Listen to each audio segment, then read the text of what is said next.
Bila dapat tahu je tawaran sambung belajar kat UTM, mula-mula agak terkejut jugalah. Tak pasti nak pergi ke tak, sebab ada masalah kewangan. Tapi saya kuatkan jugalah semangat waktu tu, dan bapak pun kata tak apa. Dia mahu juga keluarkan duit pencen untuk bayar yuran saya. Bila dah lepas minggu orientasi tu, agak mencabar. Saya kena jaga baik-baik duit RM50 dalam beg duit. Makan 2 kali sehari. Saya minta duit kat family pun tak berani, sebab diorang pun susah.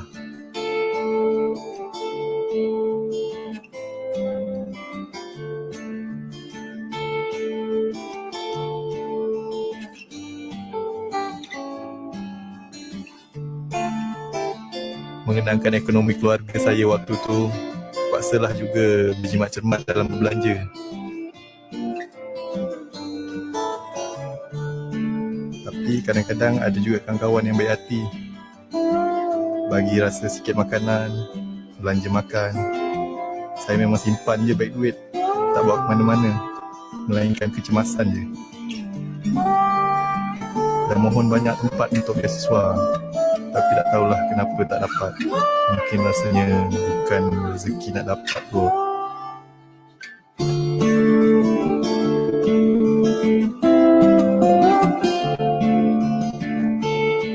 Suatu ketika, saya pernah kehilangan sebuah barangan yang berharga untuk saya. Dengan adanya bantuan kecemasan seperti ini, ia dapat memulihkan keadaan saya. Dengan adanya bantuan guna pengajian daripada zakat UTM, guna pengajian saya pada semester ini dapat dilunaskan. Dengan adanya bantuan daripada unit zakat, saya dapat pulang ke kampung. Dengan adanya zakat UTM, saya mampu untuk menghadapi hari-hari suka saya di sini dengan baik. Saya mengucapkan ribuan terima kasih kepada semua pensyarah dan staf UTM mencalon zakat di UTM. Kerana anda, ia telah memudahkan urusan kami. Kami mendoakan kesejahteraan kepada pembayar-pembayar zakat di UTM. Semoga dimurahkan rezeki, diberi kesihatan tubuh badan dan ceria sentiasa bersama keluarga. Semoga jasa bakti kalian dirahmati Allah Subhanahu Wa Taala hendaknya. Ayuh, dirikan solat dan tunaikan zakat.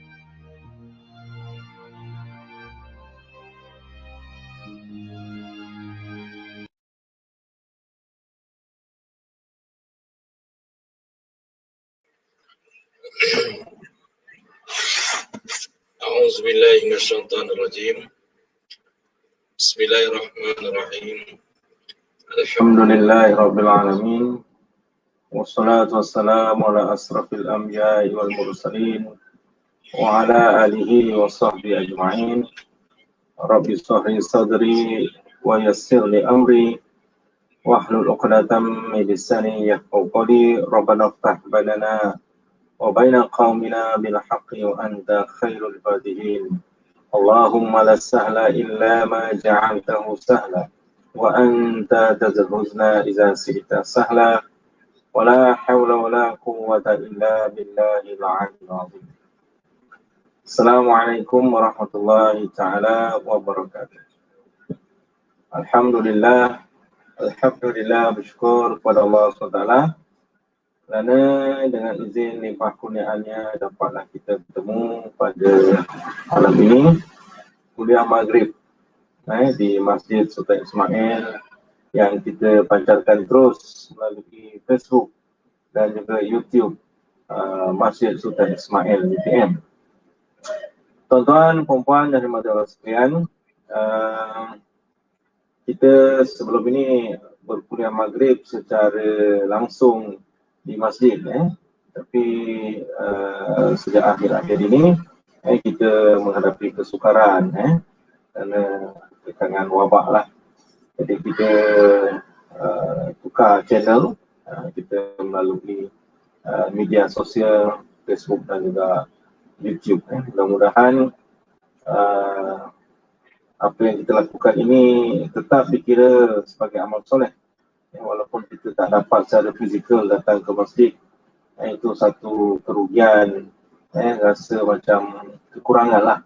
Kerana apa, kita datang masjid tu, langkah-langkah, setiap langkah yang kita pergi ke masjid itu dikira sebagai satu kebaikan. Satu langkah, satu kebaikan. Kalau kita beribu-ribu langkah, tentulah insyaAllah diberikan keberkatan dan kebaikan yang berlipat kali ganda.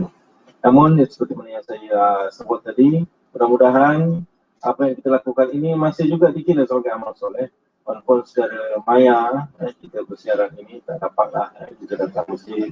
Saya percaya di luar sana ramai, terutama kaum muslimin, orang lelaki yang merindui masjid kerana mungkin tak sekerap dulu dapat datang. Itulah nikmat yang buat masa ini Allah Ta'ala sedikit tarik sedikit daripada kita, jadi kita tak dapat pergi ke masjid secara kerap. Tapi tuan-tuan, puan-puan yang dirahmati Allah sekalian, kita terus berdoa agar wabak COVID-19 ni dapatlah hilang ataupun dikawal sebaiknya, supaya kita merasa bebas untuk melakukan ibadah lah khususnya, dan juga amalan-amalan lain, urusan-urusan pekerjaan kita sehari-harian. Okey, saya ucapkan terima kasih juga kepada tuan-tuan dan puan yang menonton. Saya tengok tu ada 27 likes. Okey, 22 likes tu, 27 views. Okeylah, mudah-mudahan lama-kelamaan bertambah lah kan. Okey. Okey tuan-tuan, jadi pada malam ini saya ingin kongsikan sepotong hadis Rasulullah SAW. Kita berada dalam bulan Rabiul Awal, Rabiul Awal, tahun bulan kelahiran Nabi sallallahu alaihi wasallam. Tu saya tulis bawah tu, perbanyakkan selawat Allahumma shalli ala Muhammad wa ala alihi wasallam, dan mudah-mudahan Allah terus jaga kita daripada perkara-perkara yang kita tidak inginilah. Okey, jadi hadis pada malam ini saya ambil daripada buku ataupun kitab Hadis Arba'in, hadis 40 karangan Imam An-Nawawi. Sebab apa saya ambil hadis ni, nanti tuan-tuan sama-sama kita baca. Okey, kita ada sekitar setengah jam sehingga pukul 8 untuk memenuhi slot kuliah maghrib kali ini. Okey, jadi hadis yang ke-31. Saya bacakan matan dia. Teks hadisnya. An Abil Abbas Sahal bin Sa'id As-Sa'idi radhiyallahu anhu qala ja'a rajulun ila an-nabiy sallallahu alaihi wasallam wa qala ya Rasulullah dullani ala amalin iza amiltuhu ahabbani Allah wa ahabbani an-nas wa qala uzhad fi dunya yuhibbaka Allah wa azhad fi ma 'inda an-nas yuhibbaka an-nas. Hadis hasan. Rawahu Ibnu Majah wa ghairuhu bi asanid hasan. Hasanah, dengan sanad yang hasan yang baik. Okey, terjemahan dia dari Abi Abbas Sahal bin Sa'ad As-Sa'idi radhiyallahu anhu, katanya telah datang seorang lelaki kepada Nabi sallallahu alaihi wasallam. Lalu lelaki tadi berkata kepada Nabi, "Ya Rasulullah, tunjukkanlah kepada aku suatu amalan yang apabila aku kerjakan amalan itu, dikasihilah aku oleh Allah dan dikasihi juga aku oleh manusia." Kemudian Rasulullah SAW bersabda, hendaklah engkau zuhud, hendaklah engkau berlaku zahid, zuhud pada dunia, niscaya engkau dikasihi Allah, dan engkau zuhud pada apa yang ada di sisi manusia, niscaya engkau dikasihi oleh manusia. Okey, jadi perkataan zuhud ini saya percaya tuan-tuan, puan-puan yang dirahmati Allah sekalian biasa dah dengar kan, zuhud ni kan.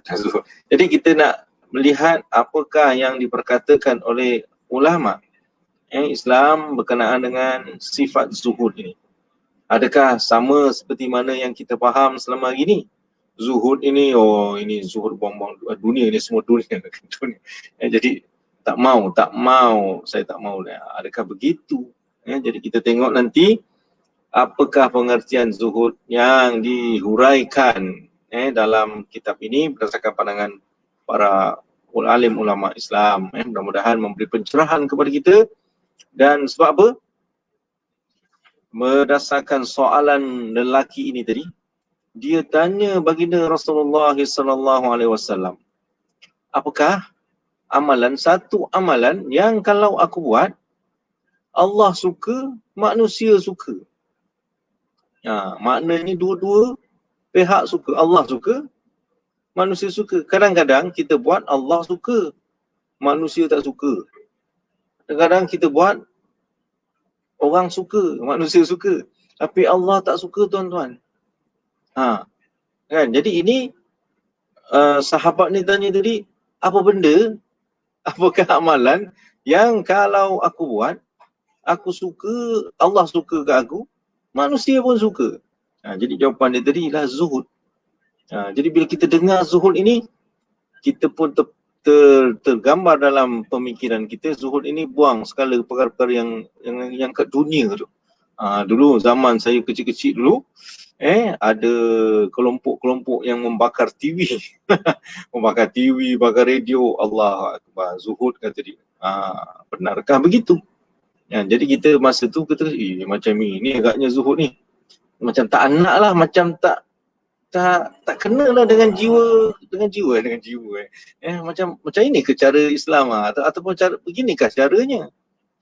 Kan? Jadi kita nak tengok para ulama kita apa dia kata tentang zuhud ni. Panjang pula saya punya uraian selotin ni. Okey, baik.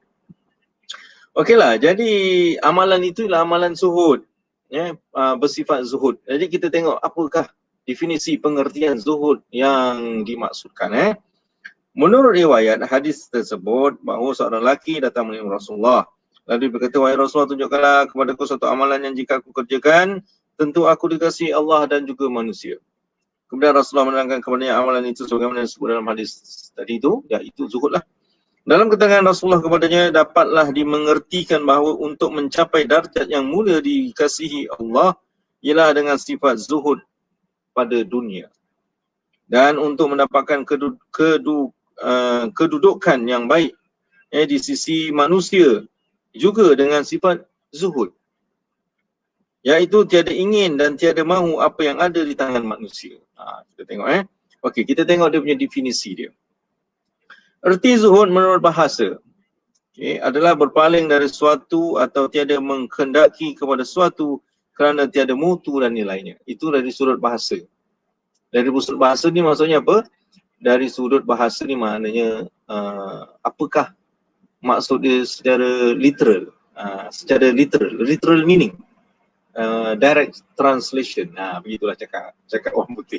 Direct translation, iaitu tidak berkehendak sesuatu ataupun berpaling dari sesuatu kerana tiada nilai, kerana tidak bernilai. Kalau kita tengok tak naklah benda ni, macam tak ada nilai aja, ataupun macam murah je, kurang nilai dia kan, tak mau. Jadi itu secara literalnya adalah sifat zuhud. Okey. Menurut istilah syarak, ini yang kita nak dengar ni. Istilah syarak ni maknanya dalam Islam, apakah yang dimaksudkan dengan zuhud? Okey. Iaitu mengambil sekadar yang perlu. Kan? Mengambil sekadar yang perlu dari sesuatu yang diyakini halal. Makan ayam goreng, halal kan? Ada 10 ketul. Ambil sekadarnya. Berapa sekadarnya? Ikut kadar kita lah. Kadar maknanya kenyang. Bukan kadar kekenyangan. Lain. Kadar kenyang. Ataupun cukup lah. Cukup. Sekadar cukup. Kalau macam saya ni mungkin ambil seketul cukup. Kalau tuan-tuan, puan-puan badan besar sikit, mungkin ambil 2 ketul. Agaknya begitulah Dan kalau yang kurus, melengkung, kedengking. Apa ambil separuh peha tu. Cukup. Sekadar dia cukup. Jadi sekadar itu adalah suatu perkara yang berdasarkan kepada ability. Keupayaan. Keupayaan setiap orang tak samalah. Saya makan seketul cukup. Kawan saya besar sikit badannya 2 ketul. Kawan saya yang kurus sedikit, setengah ketul dia makan tak habis. Ataupun budak kecil, anak kita kan, makan tak habis. Mesnya yang makan. Tu yang badan mak dia besar, bapak dia besar tu sebab dia makan kan anak dia punya. Okey. Jadi dekat sini dia kata mengambil sekadar yang perlu. Jadi dia tak sebut mengambil 1 ke, ambil 2 ke, tapi sekadar yang perlu ikut pertimbangan wajar kita. Kalau kita kata 1 cukup, 1 lah. Ikut kita yang kapasiti, kan kapasiti kita lah. Cukup 1 lah. Okey. Jadi dia kata mengambil sekadar yang perlu dari sesuatu yang diyakini halal, yang yakin halal. Halal haram tu satu hal yang lain lah.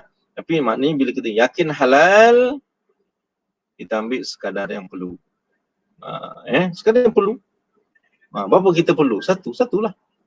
Kan kalau kita, okey, contohnya kita dekat UTM ni sebelum PKP ni, kita ada namanya lupa saya apa. Allah SWT apa tu, almari kasih sayang. Lupalah, benda dah lama kan, lupa. Bulan 3 tadi tapi sebelum-sebelum tu kita dah ada. Kat situ kita taruh nasi lemak, sarapan kan. Percuma untuk semua. Pelajar pun boleh, staff pun boleh. Kan? Jadi kita taruh situ, ambil sekadar perlu kita tulis. Ambil sekadar perlu. Kita tak tulis ambil satu. Kita ambil sekadar perlu. Yelah kalau kita ambil satu, yang datang tu badannya XXXL, satu, mana dia cukup? Kan? Jadi kita ambil sekadar perlu. Mungkin keperluan dia 2 bungkus nasi lemak. Jadi kita sekadar perlulah. Okey? Jadi kita ambil satu perkara ataupun mengambil sesuatu mengikut kadar kita sendiri, keperluan kita sendiri. Macam tu. Itu nama zuhud. Kan? Okey. Manakala arti warak. Kau ni warak sangatlah. Warak Warak ialah tidak mahu mengambil atau menggunakan sesuatu yang syubhat. Nampak nasi lemak kan dekat bilik kita tu, bilik ada 3 orang. Kita tanya kawan kita, ni siapa punya ni? Dua-dua cakap, entah aku tak tahulah siapa punya, tiba-tiba ada situ. Syubhat, tak tahu. Tak tahu halal ke haram, syubhat. Tak pasti. Syubhat lah, perkataan syubhat selalu kita dengar kan. Jadi kalau kita menghindari perkara-perkara syubhat, kita dipanggil warak. Naik taraf sikit, tahap sikit daripada zuhud. Zuhud tadi bawah sikit, kan? Atas dia ialah warak. Jadi kita, apa ni yang disebut sini tadi ialah zuhud. Warak tu apa? Benda yang syubhat kita tak nak. Benda yang, benda yang, da' ma la yaribuka ila ma la yaribuka. Da' ma yaribuka ila ma la yaribuka. Salah pula sebut. Tinggalkan apa yang kamu, yang kamu tak yakin kepada benda yang kamu yakin. Tinggalkan yang tak yakin tu, bukan, maknanya syubhat. Dia kata tinggalkan. Ataupun kalau dalam satu hadis juga, dalam kitab ni juga, dia kata innal halala bainun wa innal harama bainun wa bainahuma, di antara keduanya itu umurun mutasyabihat. Ada perkara-perkara yang syubhat yang kita tak tahu ini halal ke haram. Jadi tak tahu halal haram, jadinya halam. Jadi halam, tak ada halal. Jadi kita tinggalkan, itu panggil warak. Panggil warak. Okey. Tadi saya nak sebut tentang zuhud kan. Okey. Kenapa dia tinggalkan yang syubhat ni tadi? Kerana tidak mahu terjatuh kepada perkara yang haram. Sebab tak tahu kan halal ke haram. Syubhat. Ini syubhat ni kalau kita kata ini syubhat. Harta yang syubhat tak tahu. Ya ke aku punya ke orang punya kan? Okey, tinggalkan. Maknanya bukan kita punya lah. Tinggalkan tu bukan kita punya. Bukan aku punya. Bukan boleh makan. Bukan saya punya, orang lain punya. Syubhat, tak tahu. Tinggalkan. Jangan ambil, jangan digunakan. Syubhat tinggalkan. Okey. Ulama Islam terutama dari kalangan ahli tasawuf. Ini ilmu tasawuf telah lama memperkatakan pengertian dan tafsiran perkataan zahid, zuhud. Dan banyaklah rumusan dan ta'rif, definisi yang bermacam-macam yang telah ditetapkan mereka. Di antaranya menurut istilah mereka itu, pertama, benci kepada dunia dan berpaling daripadanya. Ini sebahagian ulama tasawuf mendefinisikan apa itu zuhud. Pertama dia kata benci kepada dunia dan berpaling kepadanya. Macam saya cakap awal tadi kan, dia bakar TV, dia bakar radio, dia bakar baju-baju zaman dia jahiliah dulu kan. Bakar slogin. Slogin tu tutup aurat tapi dia kata jin punya.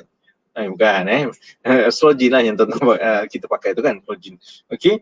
Jadi dia kata itu juga termasuk dalam ta'rif zuhud. Okey. Yang kedua, meninggalkan kesenangan dunia kerana kesenangan akhirat. Yang ketiga, kosong hati daripada sesuatu yang dikosongkan oleh tangan. Maknanya kat tangan tak ada, kat hati tak ada. Kadang-kadang kat tangan kita tak ada, tapi dalam hati banyak.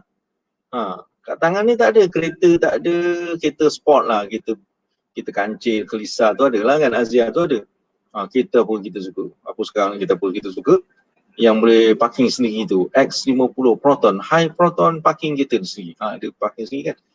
Kat tangan tak ada, tapi dalam hati kita nak juga. Kat tangan tak ada. Jadi dia kata zuhud itu kosong tangan daripada sesuatu yang kosong hati dari sesuatu yang kosong tangan. Tak ada tangan tu tak payahlah duduk dalam hati. Ini yang kat tangan tu ada, tak ada, dalam hati tu dia macam-macam. Macam-macam dia nak lah. Okey. Itu saya kata tadi pandangan ulama tasawuf berkenaan zuhud. Okey, dengar saya sampai habis baca ni. Di antara sekalian ta'arif itu, banyak-banyak ta'arif tu, ada satu ta'arif pengertian yang lebih dipersetujui oleh para ulama. Dan ini yang sebagus-bagusnya kata buku ni. Mana gambar dia? Kata buku ni, saya baca ni buku ni lah. Dia kata sekalian ta'arif yang banyak itu ada satu pengertian yang lebih dipersetujui, maknanya jumhur secara kolektif. Secara kolektif bersetuju dengan ta'rifan yang saya nak baca ni. Tunggu sekejap. Okey, dan dia kata inilah yang sebagus-bagusnya. Inilah sebagus-bagusnya. Charity corner tu ada kawan bagi tengah tadi. Gerobok apa kasih sayang tu namanya charity corner, bahasa Inggeris. Charity corner. Sudut kebajikan, sudut charity, kebajikan. Okeylah. Okey, yang tadi saya kata nasi lemak tu kan. Okey. Ta'rif ini diberikan dalam dua pengertian oleh Ibnu Qayyim, iaitu Al-Imam Abu Abdullah bin Qayyim Al-Jauzi. Dipanggil Ibnu Al-Qayyim. Pertama, dia kata zahid itu adalah kosong hati dari dunia, bukan kosong tangan daripadanya. Inilah zahid orang-orang yang dari golongan arifin. Orang arifin ni orang yang mengenal Allah. Dia kata apa? Iaitu kosong hati dari dunia, bukan kosong tangan daripadanya. Dalam kat tangan ni ada macam-macam. Ada kereta, ada rumah, ada harta, ada macam-macam. Tapi benda yang kat tangan ini, mana tangan saya? Kat tangan ni tak sampai dalam hati, tak melekat kat hati. Ada duit, nampak orang perlukan infak, perlukan sumbangan, ada apalah masjid buat majlis Maulid Rasul ke apa ke, kan? Kat tangan ada duit. Kalau duit itu masuk dalam hati sampai kat hati kita dia, maknanya kita tak nak bagi, kita akan takkan derma. Sebab apa? Kita kat tangan ada, dalam hati pun ada. Jadi dia kata kosong hati dari dunia, bukan kosong tangan daripada. Kat tangan tu ada benda dunia tu, yang bersifat material tu ada di tangan. Tapi tak sampai jatuh ke dalam hati, sayang dalam hati tu tak ada. Tapi bukan bermakna tak ada kat tangan. Maksud dia, kita kena cari harta, kita kena ada milikan harta, kita kena ada duit, ada wang ringgit, tapi tak melekat dalam hati. Tak sayang nak keluarkan infak, derma, zakat, sedekah, bantuan orang dan sebagainya. Tak.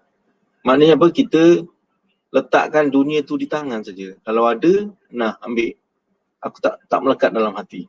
Dan yang ini tuan-tuan sebenarnya, kalau kita tengok sekeliling kita, ramai orang karyawan, orang jutawan ataupun orang ada kan, orang jutawan kan, ataupun orang ada berada lah kan, mereka infak kan. Tengok ialah kat TV kadang-kadang selalu jumpa kan yang penaja bersamamu tu, saya tak nak sebut lah, tuan-tuan tengoklah kan sendiri. Okey, maknanya apa? Bagaimana mereka mengeluarkan harta mereka. Banyaklah saya ingat syarikat-syarikat besar, orang-orang persorangan, yang menginfakkan harta mereka dalam jumlah yang, ya Allah, hebat. Jadi maknanya mereka ada harta tu, tapi tak tersimpan dalam hati. Dermawan. Okey, dermawan. Dermawan budiman. Kan jadi tak disimpan dalam hati. Maknanya dibelanjakan, itulah kita kata infak fisabilillah tu. Dibelanjakan pada jalan Allah. Ramai tuan-tuan, saya juga surau ahli jawatan kuasa surau kan. Kita kata nak beli kapet baru, ada orang sedekah tuan-tuan, derma duit masuk dalam tabung tu, kita tak tahu siapa. Sebab apa? Kalau dia transfer dalam account kan, ada nama dia tulis. Sangking. Apa nak sangking?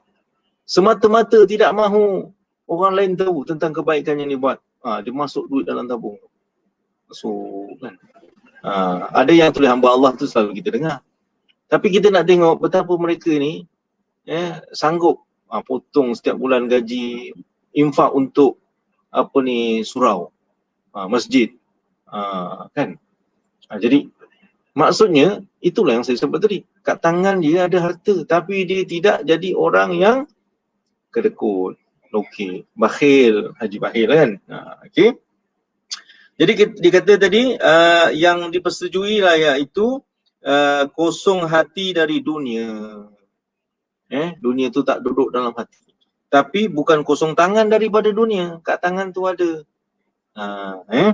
Kemudian dia kata apa? Kedua, zahid itulah kosong sama sekali dari sesuatu sama ada di dunia ataupun maupun dari syurga di akhirat kelak kecuali Allah. Ini adalah apa dikata ni tadi, golongan inilah zahid orang-orang yang dari golongan muqarrabin. Jadi arif ini bawah. Atas lagi orang yang muqarrabin, orang yang hampir kepada Allah. Hati dia kosong, tangan dia pun kosong. Maknanya apa? Dia tak ada harta, dekat hati dia pun tak nak harta tu. Ini orang yang muqarrabin. Jadi kalau kita ni orang-orang yang biasa-biasa ni, orang biasa-biasa ni, orang arifin, orang yang mengenal Allah itu, kita ambil yang saya sebut tadi, dipersetujui oleh jumhur ulama, dan inilah yang paling sebagus-bagusnya, itu tangan ada harta, tangan ada perkara-perkara dunia, tapi dalam hati kita kosong daripada ketamakan, sifat ketamakan. Okey. Sebelum ini Imam Ghazali telah juga memberikan tafsiran dan pengertian zahid secara yang lebih tegas dan serta lebih jelas, iaitu, okey, ini Imam Al-Ghazali pula, dia memberi takrif. Bukanlah orang yang zahid itu orang yang tiada berharta. Saya ulang balik. Ini pandangan ataupun takrifan yang diberikan oleh Imam Al-Ghazali, Hujjatul Islam, Ihya Ulumuddin, kan selalu kita dengarkan kitab itu. Banyak lagi kitab dia. Salah satunya Ihya Ulumuddin. Dia kata apa?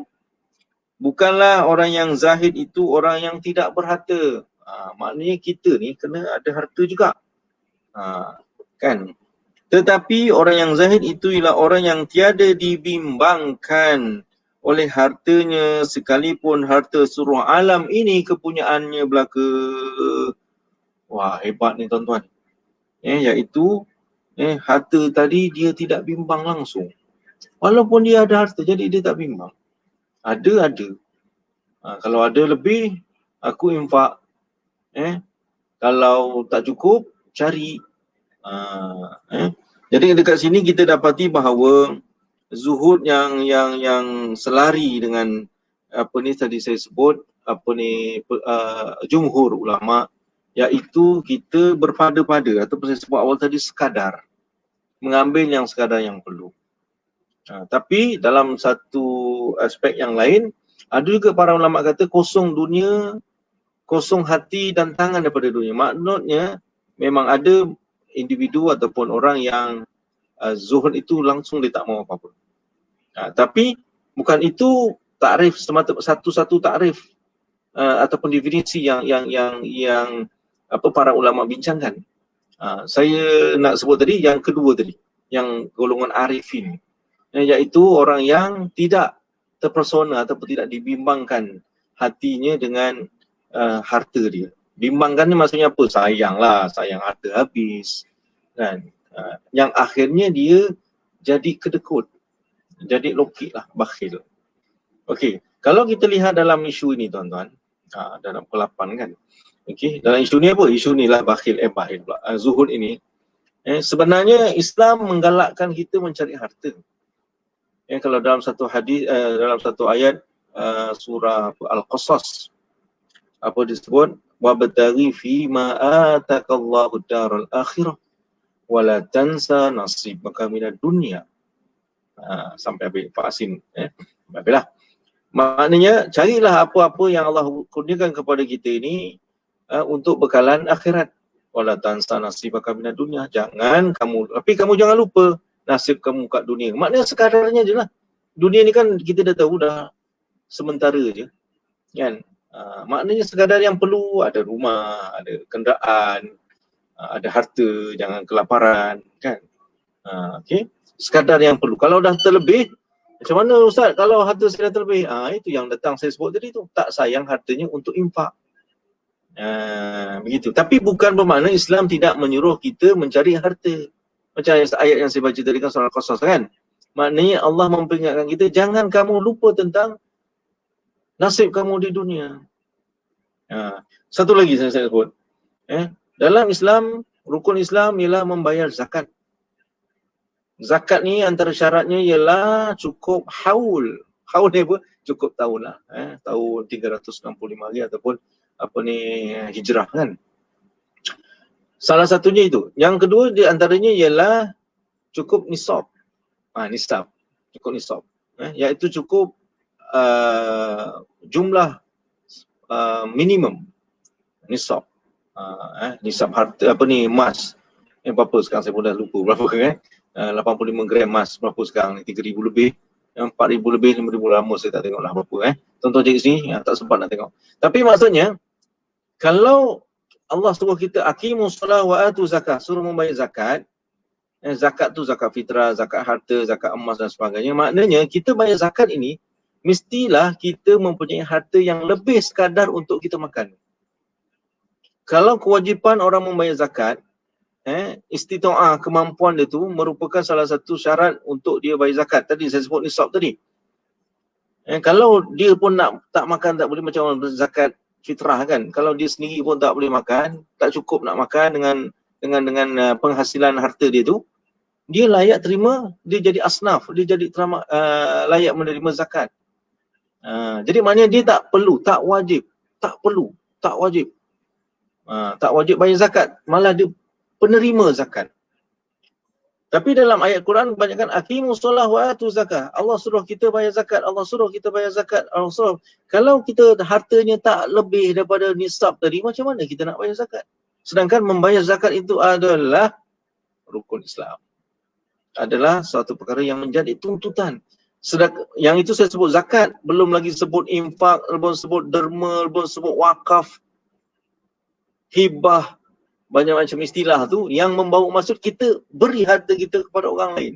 Kita beri harta kita untuk menolong orang lain. Jadi Islam sebenarnya secara halus, secara tidak langsung, betul. Secara tidak langsung menggalakkan kita untuk mencari harta, tapi bukan untuk sendiri dipakai. Tapi untuk sama-sama diinfakkan. Sebab itu kalau tuan-tuan banyak emas dekat rumah tak pakai, kena zakat. Kalau dipakai ikut uruf kebiasaan, jumlah yang diterima lah, tak kena zakat. Maksudnya zakat ini adalah suatu perkara yang wajib kerana dia rukun Islam tadi. Tetapi untuk membayar zakat itu kita kena perlu ada duit lebih. Jadi Islam ini tidak suruh kita carilah harta saja. Tapi dia kata bayar zakat. Nak bayar zakat, mesti kena ada harta. Kalau tak ada harta, kita tak bayar zakat. Sedangkan dalam Al-Quran kata, aqimus solah wa atu zakah. Rukun Islam kata apa? Bayar zakat. Infak fi sabilillah, derma lah, wakaf lah, hibah lah. Macam-macam kan? Jadi kalau duitnya pun tak cukup, macam mana? Ataupun duitnya pas-pasan ataupun memadai, sekadar-kadar kan? Macam mana kita nak infak kepada orang lain? Pukul 8, cukuplah. Jadi insyaAllah kita bertemu di lain kesempatan. Mudah-mudahan perkongsian yang sekejap ini, yang sebentar ini dapat manfaat diri saya. Saya cakap untuk diri saya, tuan-tuan. Mudah-mudahan Allah beri kekuatan untuk saya mengamalkan apa yang saya cakap. Tuan-tuan pun diberi kekuatan untuk mengamalkan yang baik-baik tadi, yang mungkin ada manfaat itu diamalkan. Barulah ilmu tu bermanfaat. Dapatlah sikit saya saham dekat akhirat nanti. Amin ya rabbal alamin. Sehingga kita bertemu lagi di lain kesempatan. Saya ucapkan salam mawaddah Rasul sekali lagi. Perbanyakkan selawat. Allahumma salli ala Muhammad, Allahumma salli ala Muhammad. Allah berselawat ke atas Nabi, malaikat pun berselawat atas Nabi, Kenapa kita tak mau selawat? Allahumma salli ala Muhammad.